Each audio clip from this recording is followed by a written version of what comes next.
আমি খুনি, এটাই সত্য। সারা দুনিয়াও জানে। খুন করে কানাডায় চলে এসেছি, তাই হয়তো অনেকেই ভাবতে পারে বেঁচে গেছি। আসলেই কি আমি বেঁচে আছি? আক্ষেপ করে কথাগুলো জানালেন হত্যাকাণ্ডে অভিযুক্ত কানাডা প্রবাসী পারভিন আক্তার।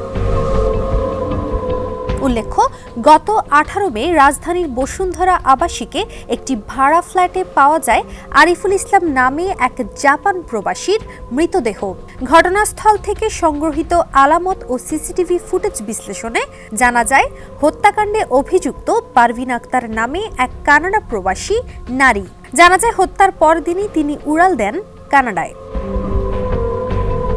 পারভিন জানান, 2019 সাল থেকে ট্র্যাপে পড়েছেন তিনি। বহুবার সেখান থেকে মুক্তির পথ খুঁজেছেন, এমনকি আত্মহত্যা করতে গিয়েছেন কয়েকবার। 5 জন কানাডা থেকে হোয়াটসঅ্যাপে সমকালের সঙ্গে আলাপচারিতায় এসব কথা জানান জাপান প্রবাসী আরিফুল ইসলাম খুনের ঘটনায় অভিযুক্ত পারভিন আক্তার। তিনি জানান, তার সংসার তছনছ করে দিয়েছিল আরিফুল। দিনের পর দিন তাকে শারীরিক মানসিক নির্যাতন ও ধর্ষণ করেছে।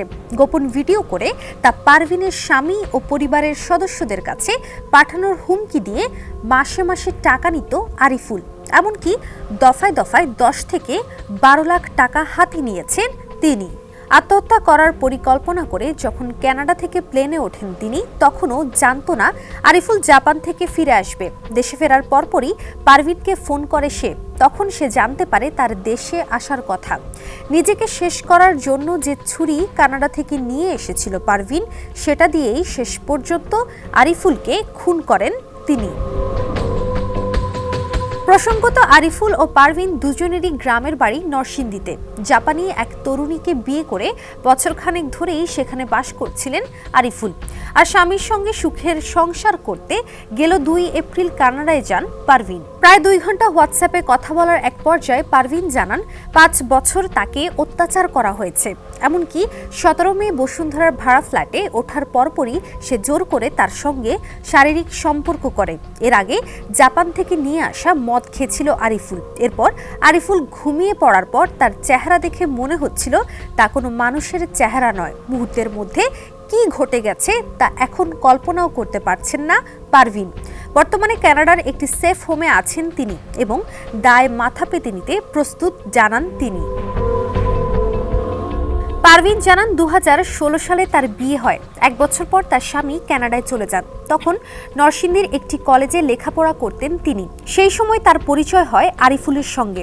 এক পর্যায়ে আরিফুলের সঙ্গে বন্ধুত্বপূর্ণ সম্পর্ক গড়ে ওঠে পারভিনের। কিছুদিন পর পারভিন এই সম্পর্ক থেকে বের হওয়ার আপ্রাণ চেষ্টা চালান। পারভিন জানান, পরিচয়ের শুরু থেকে আরিফুল তার স্ত্রী সন্তানের কথা গোপন করেন। গাজীপুরে তার প্রথম স্ত্রী ও এক মেয়ে থাকত।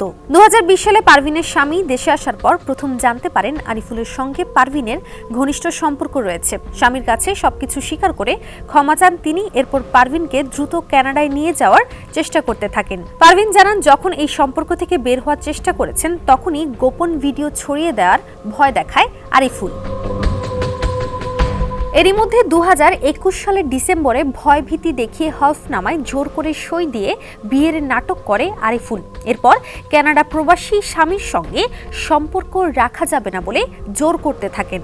চলতি বছর সবচেয়ে ভয়ঙ্কর ঘটনা ঘটায় ঈদ উল ফিতরের দিন। হঠাৎ করেই কানাডায় তার স্বামীর কাছে বেশ কিছু ভিডিও পাঠায় আরিফুল। এরপর সোশ্যাল মিডিয়ায় তাকে ইঙ্গিত করে নানা হুমকি দেয়া শুরু করে। দ্রুতই কানাডা থেকে তাকে বাংলাদেশে ফেরত পাঠানো না হলে এসব ভিডিও আত্মীয় স্বজনের কাছে ছড়িয়ে দেওয়ার ভয় দেখানো হয়। পারভিনের ভাষ্য, এই পরিস্থিতিতে আত্মহননের পথ বেছে নিতেই কানাডা থেকে দেশে ফিরেছিলেন তিনি। ডেস্ক রিপোর্ট, সমকাল।